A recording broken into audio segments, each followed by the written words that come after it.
పిల్లలకి స్కూల్ పాఠశాల అయితే పేరెంట్స్కి స్కూల్ పేరెంట్స్ శాల. నమస్కారం, మీరు చూస్తుంది సుమన్ టీవీ. నేను మీ కీర్తి. వారాహి నవరాత్రుల్లో భాగంగా 5వ రోజు అమ్మవారి అలంకరణ గురించి, విశిష్టత గురించి, ఎలాంటి నైవేద్యం అమ్మవారికి సమర్పించాలి, పూజా విధానం ఎలా ఉండాలి తెలియజేయడానికి ప్రముఖ ఆస్ట్రాలజర్ బ్రహ్మశ్రీ నందివట్ల శ్రీహరి శర్మ గురుగారు ఉన్నారు. నమస్తే గురుగారు. వాగర్థావివ సంపృక్తౌ వాగర్థ ప్రతిపత్తయే జగతః పితరౌ వందే పార్వతీ పరమేశ్వరౌ. ఆదిత్యాయ చ సోమాయ మంగళాయ బుధాయ చ గురు శుక్ర శనిభ్యశ్చ రాహవే కేతవే నమః. శృంగేరి జగద్గురు పీఠాధిపతులకి, కంచి పీఠాధిపతులకి నమస్కారములు తెలియచేసుకుంటూ కార్యక్రమాన్ని ప్రారంభిద్దాం. వారాహి నవరాత్రుల్లో భాగంగా 5వ రోజు అమ్మవారి విశిష్టత గురించి, అమ్మవారి అలంకరణ గురించి తెలుసుకుందాం గురుగారు. మనము 4వ రోజున కిరాత వారాహి రూపంలో అమ్మవారిని మనం పూజించే విధానాన్ని తెలుసుకున్నాం. 5వ రోజు అమ్మవారిని శ్వేత వరాహి రూపంలో మనం కొలుచుకోవాలి. శ్వేత వరాహి అంటేనే అందులోనే పేరులోనే ఉంది, తెల్లటి రూపం కలిగినటువంటి అమ్మవారు. ఇప్పుడు మనకు వరాహాలు అనేకంగా కనబడతాయి. తెల్ల రంగులో ఉన్నటువంటి వరాహాలు అంటే ఆ రూపమే, శ్వేత వరాహ రూపమే. ఈ అమ్మవారు వారాహి అమ్మవారి యొక్క అవతారాల్లో విశిష్టమైనటువంటి అమ్మవారట. ప్రధానంగా ఈ అమ్మవారు నీటిలో తేలియాడే ధైర్యంగా ఉండే యువరాణి అట.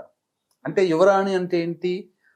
యవ్వనంతో, మంచి యవ్వనంతో ఉండి అనేక పటుత్వము, శక్తులు కలిగినటువంటిది, ఏదైనా సాధించగలము అనేటువంటి భావంతో ఉండేటువంటి మనిషి యవ్వనంలో ఉంటాడు. అంటే 21 ఏళ్ల నుంచి 45-50 ఏళ్ల వరకు కూడా యవ్వనవంతుడే. ఆ సమయంలోనే అన్ని రకాల పనులు చేస్తాడు.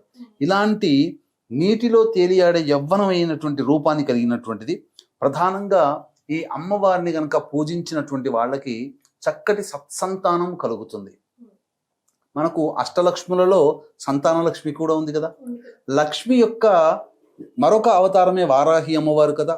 అందులో సంతానాన్ని ప్రసాదించే వారాహి అమ్మవారు ఈ శ్వేత వరాహి అమ్మవారు.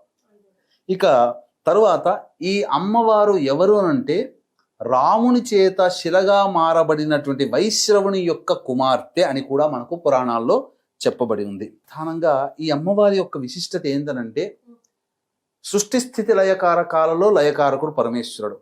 అంటే శివుడు ఏ పని చేసినా ఈ అమ్మవారు యాక్సెప్టెన్స్ ఇచ్చేస్తుందట, ఆమోదయోగ్యాన్ని తెలుపుతుంది.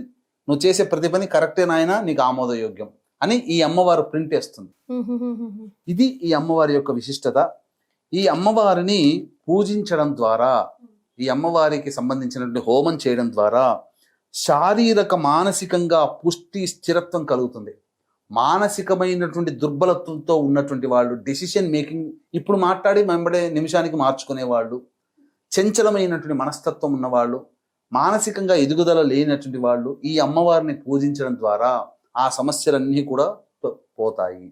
అంతేకాకుండా ఈ అమ్మవారిని పూజించడం ద్వారా, ఈ శ్వేత వరాహి అమ్మవారిని పూజించడం ద్వారా కలిగేటువంటి గొప్ప అనుభూతి ఏంటంటే, గొప్ప ప్రయోజనం ఏమిటంటే కర్మదోషాలని తొలగిస్తుంది. అంటే గత జన్మ కర్మదోషాలు, ఈ జన్మల్లో మనకు తెలిసి తెలియక చేసినటువంటి కర్మదోషాలు, సంచిత పురాకృత ప్రారంధ కర్మదోషాలు, దృఢ అదృఢ కర్మదోషాలు, ఇవన్నీ కూడా రూపుమాపే శక్తి కలిగినటువంటి అమ్మవారు ఈ శ్వేతవారాహి అమ్మవారు.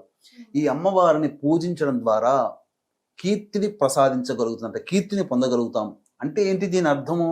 మనం ఎంత పని చేసినా మన ప్రయత్నానికి తగ్గ పేరు రావట్లేదు. సొమ్మొక్కడిది సోకొకటిది అన్నట్టుగా మనం ప్రయత్నం చేస్తే అది వేరే వాళ్ళకి చెందుతుంది.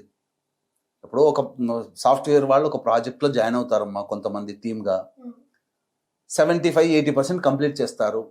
20% అయితే మనం కంప్లీట్ చేసామనేటువంటిది రాకుండా ఆ 20% వరకు ఎవరో ఒక 2-3 వెళ్ళిపోయి వేరే వాళ్ళని చేర్చుకున్నారనుకోండి, ఆ కంప్లీషన్ అయిపోయిన తర్వాత ఆ క్రెడిట్ ఇద్దరికి వస్తుంది, 20% పని చేసిన వాడికి వస్తుంది. అదే కదా, అలా అనమాట. అటువంటిది కాకుండా మనం చేసిన పనికి సంపూర్ణమైనటువంటి ఫలితాన్ని ఈ అమ్మవారిని పూజించడం ద్వారా మనకు కలుగుతుంది.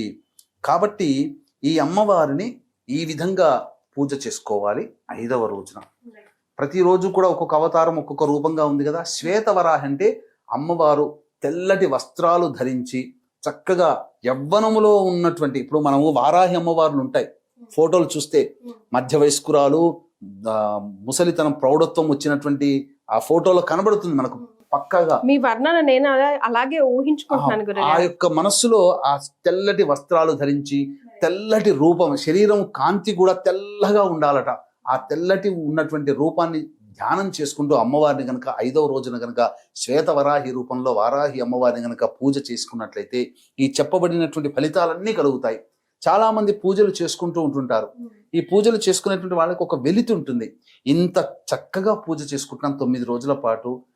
దీనికి పరిపూర్ణత రావాలంటే హోమంతోనే, పూర్ణాహుతితోనే పరిపూర్ణత వస్తుంది కదా. అలాగే చాలా మంది పూజలు చేసుకోకుండా ఉంటారు. మధ్యలో చూసి ఇంతటి గొప్పదైనటువంటి ఫలితాన్ని ఇచ్చే అమ్మవారిని నేను పూజ చేయలేకపోయాను, నాకు ఫలితం ఎలా కలుగుతుందని ఆరాటపడేటువంటి వాళ్ళకి చక్కటి సువర్ణ అవకాశం. మన పీఠం ఆధ్వర్యంలో జూలై 5వ తారీఖు రోజున దశమి స్వాతి నక్షత్రం కలిసి ఉన్నటువంటి రోజున ఈ 9 వారాహి అమ్మవార్ల యొక్క హోమాది కార్యక్రమాలు శాస్త్రీయంగా జరిపించడం జరుగుతుంది. మధ్యాహ్నం 3 గంటలకి ప్రారంభమవుతుంది. తరువాత 12 గంటల లోపల గోత్రనామాదులు నమోదు చేసుకోవచ్చు. చక్కగా ఈ కార్యక్రమంలో పాల్గొన్నటువంటి వాళ్ళకి శక్తిపాతము చేయబడినటువంటి శంకరుంగలి మాలని మీకు అందివ్వడం జరుగుతుంది. గురుగారు, మరి అమ్మవారికి ఏ నైవేద్యం 5వ రోజు సమర్పించాలంటారు? ఇక్కడ అమ్మవారికి అన్నము పెసరపప్పు కలిపినటువంటి వాటితో అన్నాన్ని తయారు చేయాలి. పొంగల్లా? బియ్యము పెసరపప్పుతో చేసినటువంటి అన్నాన్ని నైవేద్యము మరియు దద్దోజనం కూడా నైవేద్యంగా పెట్టాలమ్మా.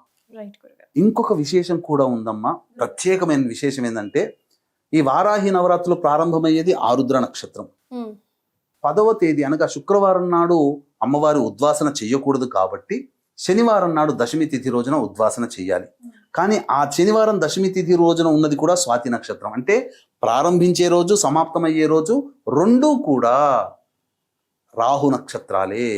ఈ వారాహి అమ్మవారి రూపం కూడా రాహుస్వరూపం. ఎందుకంటే సగం వరకు దేహమే మానవ రూపం, మిగతాదంతా మరి ఒక రూపం. రాహు కూడా మొండె రూపం వరకే రాహు, తలకాయ రాహుది కాదు.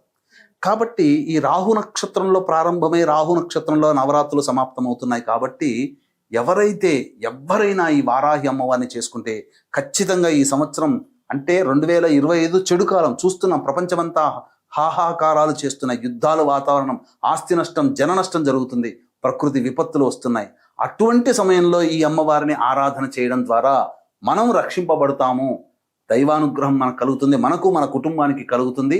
ఇటువంటి అద్భుతమైనటువంటి కలయికలు కలిగినటువంటి రోజు కాబట్టి చక్కగా ఆచరించండి, తరించండి.